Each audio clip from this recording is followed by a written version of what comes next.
বিজয়ীর বেশে দেশে ফিরবেন মিজানুর রহমান আজহারী, এমন কথাই বলেছিলেন প্রয়াত আলেমে দ্বীন মাওলানা লুৎফর রহমান। মিজানুর রহমান আজহারী চলে গেছে, চলে যায়নি, তাকে চলে যাওয়ার জন্য বাধ্য করা হয়েছে।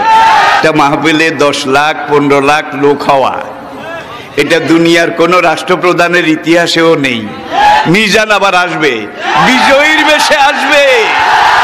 এই দেশের তাওহীদি জনতা এমন ইতিহাস সৃষ্টি করে তাকে আলিঙ্গন করবে ইনশাআল্লাহ। সেই সমাবেশই দূরে নয়। তার এই ভবিষ্যৎবাণী 4 বছর পর ঠিকই বিজয়ের বেশে দেশে ফিরলেন ইসলামী বক্তা মিজানুর রহমান আজহারী। কিন্তু তার এই প্রত্যাবর্তন দেখে যেতে পারলেন না প্রয়াত মাওলানা লুৎফর রহমান। দেশে ফিরেই শুক্রবার 27 ডিসেম্বর কক্সবাজারের পেকুয়া উপজেলার ঐতিহাসিক পুরাতন গুলদি ময়দানে আয়োজিত এক মাহফিলে বক্তব্য রাখেন তিনি। জুলাই আগস্টের গণঅভ্যুত্থানের পর এই প্রথম ঢাকার বাইরে মাহফিলে হয় দূর দূরান্ত থেকে পেকুয়ার ওয়াজ মাহফিলে লাখ লাখ ধর্মপ্রাণ মানুষের জামায়াত হয়েছে।